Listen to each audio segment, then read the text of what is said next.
Howdy everyone, it's Reese, aka Bearman Prime here on this January the 8th, 2024. Welcome back to my Read the Bible in a Year series. Thank you for joining me once again. Card in the top right hand corner for the rest of the playlist. And make sure you hit that subscribe and notification bell so you're keeping up with the whole story. So today we're actually going to skip over chapter 10. It just kind of follows up a little bit on Noah and his sons and their descendants and so forth. Not really too pertinent to the whole meat of the Bible story. So we're actually going to jump over chapter 10 and go to chapter 11 and talk about the Tower of Babel. Tower of Babel. So starting in verse 1. There was a time when the whole world spoke one language. Everyone used the same words. Then people began to move from the east. They found a plain in the land of Babylonia and stayed there to live. Then they said to each other, "Let's make some bricks of clay and bake them in a fire." Then they used these bricks as stones, and they used tar as mortar. Then the people said, "Let's build ourselves a city and a tower that will reach the sky. Then we will be famous. This will keep us together so that we will not be scattered all over the earth." Then the Lord came down to see the city and the tower. The Lord said, "These people all speak the same language, and I see that they are joined together to do this work. This is only the beginning of what they can do. Soon they will be able to do anything they want. Let's go down and confuse their language. Then they will not understand each other." So people stopped building the city, and the Lord scattered them all over the earth. That is the place where the Lord confused the language of the whole world. That is why it is called Babel. And it was from there that the Lord caused the people to spread out to all the other places on earth. So let's just kind of break that down step by step. So first, we see that everyone speaks the same language, which makes sense.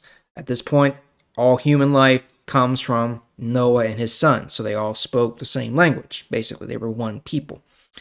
Then when they came to this place in Babylonia, and they decided to make a city and a tower. Now, the text, as it's written in this version, doesn't really explain it too well, but there's a lot more that's going on here than what it says.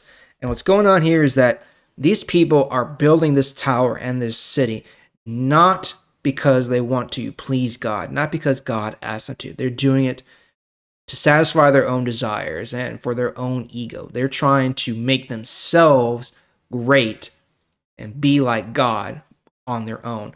Again, this is just another example of one of the lies that Satan uses to corrupt and destroy us, and that's we don't need God, we can do it ourselves, all this kind of thing. Culture says the same thing as well.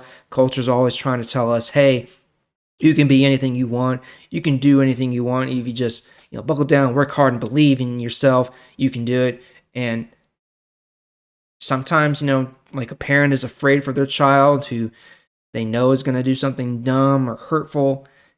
That's not always, the case. And God was afraid for us. He was afraid that we were going to hurt ourselves and continue to break away from him because of this tower. And so that's why he came down and he introduced from one language, multiple languages. And that's where we get, multiple nations spread out over the earth because God, splintered us from here. In a way to, prevent us from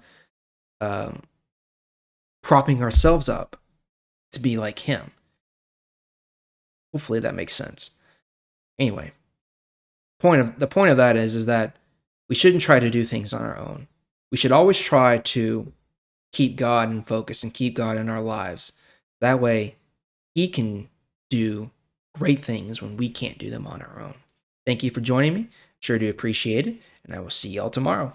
Bye.